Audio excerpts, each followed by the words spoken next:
think the kids are in their element. Yeah. In StreetFront, they have a more flexible schedule. They have 3 very caring individuals per 24 of them, so 3 to 24. So wow. It's an amazing ratio. Yeah, it is. So and they just care. So let's talk about the types. These types of kids that are part of StreetFront. They're thought of as not getting along in traditional education, so not succeeding in the sort of teacher at the front, students in their chairs style of learning and education, and they often get referred, so it's only 8th, 9th, and 10th that's involved in StreetFront, and they often are referred from their counselors in primary or elementary school.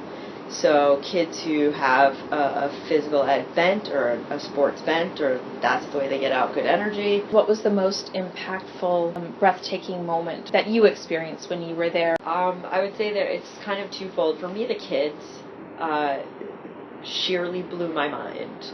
I don't even know how easy it is to blow my mind anymore, and I really couldn't believe their grace, their determination. One of our youngest students climbing up the mountain, I was actually gone at this point because I had altitude sickness, but you hear about every little bit of help that she got from her porter or one of our staff. It was always, she's not feeling that great, whatever, but it was always thank you, and she just kept moving. And I think that's totally metaphoric for her life. So it's the students, and then it was also the place where I was. So sometimes that place I was just deliriously happy to be in a tent looking out at Kilimanjaro as I'm going to bed.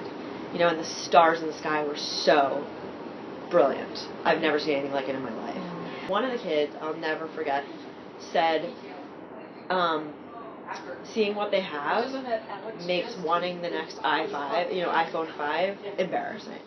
And I loved that he used the word embarrassing. It was just so beautiful. So some of the kids were really taking it and appreciating that they have a bed with pillows and blankets, and it might be there might be another person in the room when you go to bed, but holy cow, if 7 people don't share a very small hut that's approximately the size of this office. That's one room. Absolutely. And that's it. Yeah. So it was a so it was seeing experience. these kids impacted as well by their surroundings, definitely. And I was waiting for somebody to break down. Right. No one did. Did you? I had severe physical symptoms of altitude sickness. I'm actually a decent hiker. I'm a good athlete. I'm all those things. So yes, the answer is yes. The answer is yes, I did have a breakdown, but I think it was one of the most poignant breakdowns of my life. When I was really, really sick, I had nausea, I had headache, I had a fever. I just got kind of scared because I was thinking to myself, I want to get down from here. I want to make it home. I want to see my family. I love my life. I want to see my dogs. And so that really shook me. So 24 hours later, we actually had a rest day. The doctor instituted with the guide group a rest day, and I felt phenomenal the next day. But another student was not better. So I went down with them because I was the only staff. One staff had already gone down with altitude sickness, but I was the only staff on the mountain who had symptoms. Right. So I was the easy out. You were there. Yeah. And I was like, okay, I'm fine with this. I could maybe go on, but we don't know now. I'm susceptible, what would happen next. So I'll go down with her.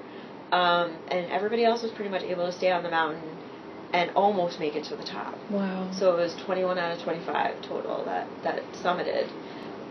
But so my other sort of not breakdown, but break up was on the way down. I was the last person, so it was our assistant guide and then the student and then me, and I just kept thinking about what needs to change.